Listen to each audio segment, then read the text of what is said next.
Hello everyone. आज हम cover करेंगे एक नई मानवा का चैप्टर 1, जिसका मानवा का नाम है the beginning after the end. ये एक अपकमिंग मानवा रहेगी, मतलब एक अपकमिंग एनीमे रहेगी, जिसका मैं कवर करने वाला हूँ चैप्टर।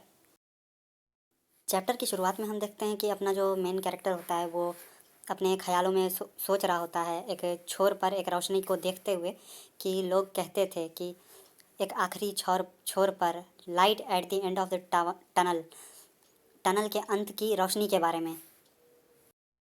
वो जो कुछ लोग होते हैं जो कहते हैं कि मैंने एक रोशनी को देखा, जो कि नियर डेथ एक्सपीरियंस वाले होते हैं, जो कि बोलते हैं ना, मौत को छू के टक से वापस आना, वैसा वाला जो लोग होते हैं, वो कहते थे कि मैंने लाइट देखी जो मेरे फेस पे, एकदम मेरे फेस पर शाइन कर रही थी। और लो, मैं भी यही हूँ, इसी टनल के सामने, इसी रोशनी को देखता हुआ। लेकिन मैं मरा कैसे? मुझे जो आखिरी बात याद है वो ये है कि मैं अकेला था अपने रूम में, ऊपर से बड़ी ऊंचाई से अपने शहर को देखता हुआ। और उसके बाद मुझे अपनी बॉडी बहुत भारी लगने लगी जैसे ही मैं बेड पर लेट गया। क्या मुझे जहर दिया गया था? क्या मुझे मार दिया गया था? कुछ सोचो ग्रे। भाई लोग, ग्रे जो अपना स्टोरी सुना रहा है उसी का नाम है ग्रे। वैसे काफ़ी सारे लोग थे जो मेरी मौत चाहते थे। आफ्टर ऑल मैं आई वॉज अ किंग, मैं राजा था। वैसे अब मैं जितना भी चाहूँ अपनी मौत का वजह पता करने के लिए, मैं नहीं कर पाऊँगा अब। मुझे बस एक ही चॉइस है कि इसी रोशनी के साथ आगे बढ़ते रहूँ। काश वहाँ कुछ बच्चों का झुंड ना हो, मतलब गाना गाते हुए, जिनके पास विंग्स हो, गाना गा रहे हो। और वो लाइट एकदम करीब आते जाती है, आते जाती है, जहाँ अंत में किसी और की वॉइस ओवर आती है कि कॉन्ग्रेचुलेशंस, आपका बेटा हुआ है। और उसे कोई दिखता है, ठीक से नहीं दिखता है, लेकिन ब्लर दिखता है, लेकिन कोई दिखता है। जहाँ अपने मेन कैरेक्टर की वॉइस ओवर आती है कि क्या मैंने अभी अभी जन्म लिया है? क्या वो जो टनल के अंत की जो लाइट थी वो एक औरत की? छोड़ो, जाने दो। नो, छोड़ो, जाने दो, ये इम्पोर्टेंट नहीं है। जहाँ कोई कोई बोल रहा होता है कि होल्ड हिम आउट डियर, मैं इसे देख नहीं पा रहा। जहाँ वो औरत, यानी कि उसकी माँ जिसने उसे जन्म दिया है, वो बोलती है कि ये बहुत सुंदर है।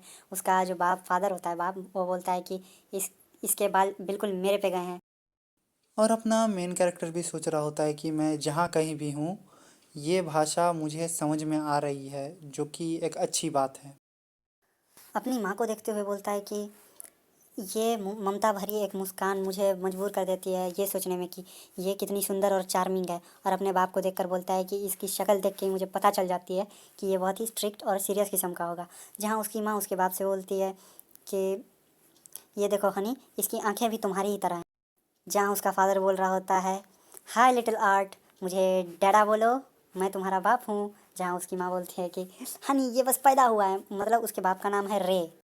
जहाँ अपना जो मेन कैरेक्टर होता है वो अपने ही मन में सोच रहा होता है, रहने दो, नेवर माइंड। और अपने सराउंडिंग को देखते हुए सोच रहा होता है कि मेरी आसपास की चीज़ें तो एकदम नॉर्मल लग रही हैं।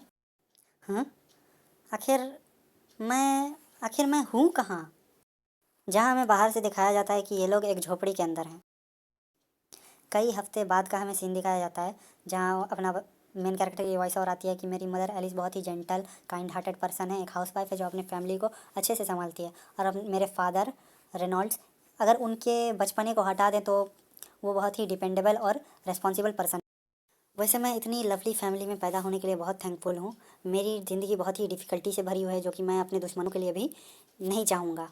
और थोड़ा सा कमांड मेरे हाथों पैरों पे, और कुछ इन एबिलिटीज़ मेरे बॉडी के कंट्रोल पर जो है, जो कि इस शरीर के कैद के साथ आई है। जहाँ अपना मेन कैरेक्टर थोड़ा सा गंद मचा देता है क्योंकि उसने डायपर नहीं पहनी थी, और अपनी इस लाइफ को एंजॉय कर रहा होता है। परहैप्स इतने साल अपनी कंट्री का रिप्रेजेंटेटिव बनते हुए, और वो झूठी आशा जो कि मेरा सिर्फ एक सपना था, उसी के सहारे मैं शांत जीता रहा।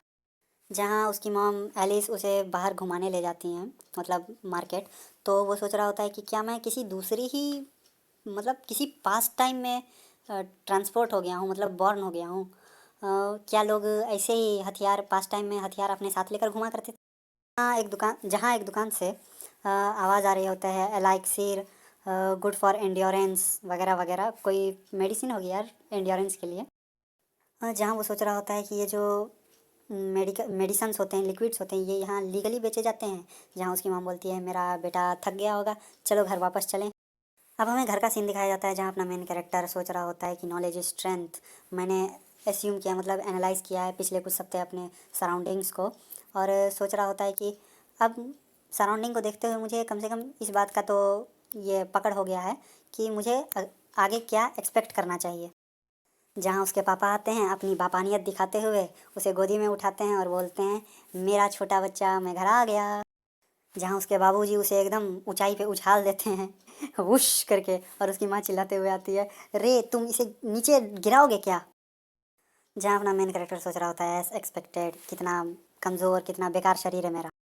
अगर सोचूं तो मैं तो तुरंत बेहोश हो जाऊंगा, बस एक बार और टॉस कर दे मैं टक से बोल जाऊंगा। जहाँ उसका फादर बोलता है रेनॉल्ड की, मेरे पापा भी बचपन में मुझे ऐसे ही किया करते थे, और मुझे लगता है कि मेरा बेटे को मज़ा आ रहा है ऐसे, और उसे एकदम गोल गोल ज़ोर से घुमा देते हैं। घुमाते घुमाते अपने ग्रे को चोट लग जाती है और फिर क्या, वो रोने लगता है। जहाँ वो रो रहा होता है वहीं उसकी मदर एलिस एक मेडिकल मतलब हीलिंग मैजिक का यूज़ करके उसकी चोट को ठीक कर देती है। उसे हील करने के बाद उसकी मदर उसे गोद में उठाकर बोलती है, ऑल राइट तुम ठीक हो गए। लेकिन ये सब देखने के बाद अपना जो मेन कैरेक्टर होता है वो बस यही सोच रहा होता है कि लगता है मैंने कुछ ज़्यादा सोच लिया, मतलब कुछ ज़्यादा बोल दिया, मुझे इस दुनिया के बारे में कुछ भी नहीं पता। और इसी के साथ हमारा यहाँ वीडियो ख़त्म होता है। अगर वीडियो अच्छी लगी तो लाइक करो, चैनल को सब्सक्राइब करो, और अगर कुछ गलत लगे तो कमेंट करो।